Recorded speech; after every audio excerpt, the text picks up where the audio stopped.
చాలా మంది నాయకులు ఈ దేశంలో ఉంటారు. ఎంతో మంది ఎన్నో మాటలు ఇస్తారు.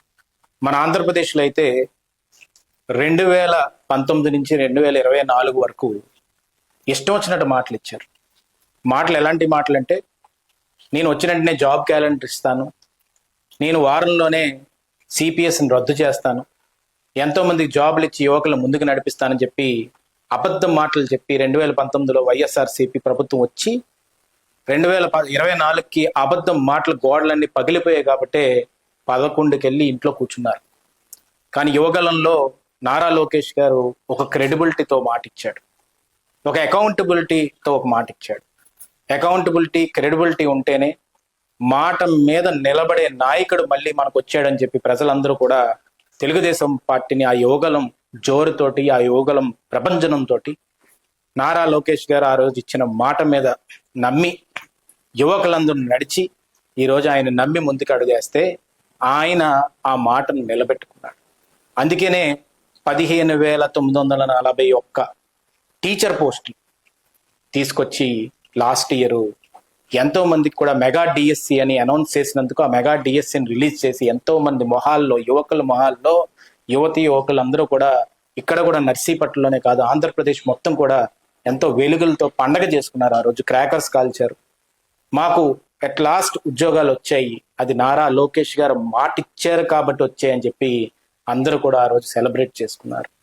తర్వాత చూసుకుంటే కానిస్టేబుల్ ఉద్యోగాలు 6,096 ఉద్యోగాలు, అన్ని ఉద్యోగాలని కూడా తీసుకొచ్చి లాస్ట్ ఇయర్ ఒక పండగ వాతావరణం తీసుకొస్తే ఈరోజు 10,060 ఉద్యోగాలు మన కోసం అని చెప్పి ఈరోజు జాబ్ క్యాలెండర్ రిలీజ్ చేసి, ఆ జాబ్ క్యాలెండర్ రిలీజ్ చేయడంతో పాటు డేట్ వైజ్ ఇవ్వడం, అంటే మే 15ని ఇన్ని ఉద్యోగాలు ఇవ్వబోతున్నాను, అలాగే మళ్ళీ ఆగస్టు 15ని ఇవ్వబోతున్నాను స్వతంత్ర దినోత్సవం అప్పుడు, మళ్ళీ సెప్టెంబర్లో ఇవ్వబోతున్నాను 15వ తారీఖుని, అక్టోబర్లో ఇవ్వబోతున్నాను 15వ తారీఖునని మాట ఇచ్చి మాట తప్పకుండా మాట మీద నిలబడి డేట్లతో సహా చెప్పిన ఏకైక క్రెడిబిలిటీ ఉన్న ఏకైక నాయకుడు నారా లోకేష్ గారు అనేది ఈరోజు ఆంధ్రప్రదేశ్ ప్రజానికం మొత్తం కూడా, యువకుల మొత్తం కూడా, ఇప్పుడు జెన్జీ జనరేషన్ మొత్తం కూడా మాటిస్తే మాట మీద నిలబడతాడు అనేది గుర్తుపెట్టుకోవాల్సిన అవసరం ఎంతైనా ఉంది నారా లోకేష్ గారి గురించి. అలాంటి నాయకత్వంలో మేము అందరం కూడా పనిచేస్తున్నందుకు ఎంతో గర్వంగా అనిపిస్తుంది.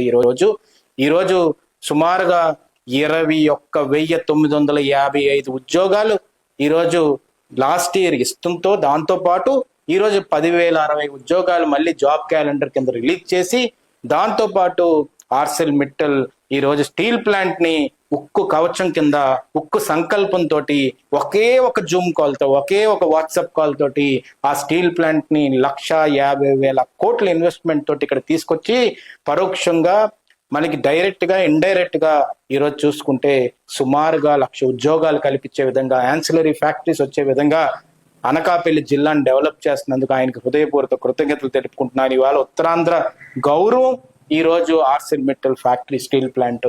అలాంటి గౌరవాన్ని నిలబెట్టడానికి నారా లోకేష్ గారు ఉక్కు సంకల్పంతో ముందుకు అడుగేస్తున్నందుకు ఆయనకు అందరూ కూడా ఈరోజు తోడుగా నిలిచి, ఉత్తరాంధ్ర ప్రజానికం మొత్తం కూడా ఆయనతోటి నిలబడి, ఆయన మాట మీద నిలబడే తత్వాన్ని ముందుకు నడిపించి, రేపు రానున్న రోజుల్లోని ఇంకో 10 ఏళ్ళు కూటమి ప్రభుత్వాన్ని తీసుకొచ్చి ఇలాంటి ఫ్యాక్టరీలు, ఇలాంటి ఉద్యోగాలు మరెన్నో ఇచ్చే విధంగా, ఎందుకంటే మాట మీద నిలబడతాను అని చెప్పి జగన్మోహన్ రెడ్డి 2019 నుంచి 24 వరకు మాట మీద మాట తప్పను, మడమ తిప్పను, ఈ మాటలన్నీ కూడా ప్రాస బాగుందని ఇష్టం వచ్చినట్టు వాడేశారు. ఆ ప్రాసకి ఈరోజు ఫుల్ స్టాప్ పెట్టిన ప్రజానికం ఒక్కసారి మేలుకొల్పి ప్రతి ఒక్క గ్రామంలోని చెప్పవలసిన అవసరం, బాధ్యత మన యువకులందరికీ ఉంది. అందుకని యువగలం పాదయాత్ర అనేది చిన్న విషయం కాదు. యువగలం పాదయాత్రలో ఇచ్చిన ప్రతి మాట ఆయన గుర్తుపెట్టుకున్నాడు, రెడ్ బుక్ తో సహా గుర్తుపెట్టుకున్నాడు. లా అండ్ ఆర్డర్కి అగేన్స్ట్ వెళ్ళిన వాళ్ళని కూడా ప్రతి ఒక్కరికి కూడా వెంటాడుతున్నారు ప్రభుత్వం తరపున లా అండ్ ఆర్డర్, అది కూడా కన్ఫైన్ అయ్యి లాకి. అలాగే ఈ రోజు జాబ్ క్యాలెండర్ విషయంలో కూడా మాట తప్పలేదు. ఈ రోజు టీచర్స్ ఉద్యోగాల విషయంలోని మెగా డిఎస్సి ఇచ్చి మాట తప్పలేదు, కానిస్టేబుల్స్ కి ఉద్యోగాలు ఇచ్చి మాట తప్పలేదు, జాబ్ క్యాలెండర్ కూడా డేట్ వైజ్ ఇచ్చి ఇప్పుడు మాట తప్పలేదు. అందుకనే నేను నిక్కచ్చిగా, నిజాయితీగా మాట మీద నిలబడి మాట తప్పకుండా, మడమ తిప్పకుండా, ఒక బల్ల గుద్ది కొండ బద్దలు కొట్టి నేను ఇది చేస్తాను అని చేసి చూపెట్టే నాయకుడిని మనం నారా లోకేష్ గారిలో చూడొచ్చు అని చెప్పి ఈ సందర్భంగా చెప్పదలుచుకుంటూ, భవిష్యత్తులో నారా లోకేష్ గారిని అన్ని విధాలుగా కూడా ముందుకు నడిపించి మరింత ఎన్నో జాబులు వచ్చే విధంగా, ఎందుకంటే విశాఖపట్నం కూడా ఈ రోజు మొత్తం సిటీ ఆఫ్ డెస్టినీని ఈ రోజు మొత్తం దేశంలోనే కాదు ప్రపంచ వ్యాప్తంగా కూడా సుందర పిచ్చై కూడా అక్కడ నించొని తన సొంతూరైన తమిళనాడు స్టేట్ కూడా వాళ్ళ ఫ్యాక్టరీని పెట్టగల గూగుల్ డేటా సెంటర్ని ఈ రోజు వైజాగ్ లో పెట్టించేలా చేసింది నారా లోకేష్ గారు. అక్కడికి వెళ్ళి అమెరికాకి వెళ్ళినా కూడా, దావోస్కి వెళ్ళినా కూడా ఎన్ని కంపెనీస్ తో మాట్లాడాం, ఎంతమంది తోటి మనం డీల్ చేసాం, ఎన్ని ఉద్యోగాలు వస్తున్నాయి దాని మీద రివ్యూ చేసుకోవడం కానీ, అలాగే మధ్యాహ్న భోజ పథకంలోని ఏదన్నా కానీ ట్రాన్స్పరెన్సీ మిస్ అవుతే ఆ స్కూల్కి వెళ్ళి స్వయంగా ఆయన అన్నం తిని ఆ మధ్యాహ్నం భోజనం పథకం కూడా అన్ని విధాలుగా కూడా టీచర్స్ సరిగ్గా చూసుకుంటున్నారో లేదో కూడా చూసుకొని హాస్టల్స్కి వెళ్ళి విజిట్లు చేసి ఇలాంటి నాయకుడు ఉండడం అదృష్టంగా భావిస్తూ రేపు ఆయన ఉత్తరాంధ్రకి రావడం జరుగుతుంది. దానికి ముఖ్యంగా మనం అందరం కూడా కృతజ్ఞతలు తెలుపవలసిన అవసరం ఎంతైనా ఉందని చెప్పి ఈ సందర్భంగా సవినీయంగా మనం చేసుకుంటూ సెలవు తీసుకుంటున్నాను. Thank you very much.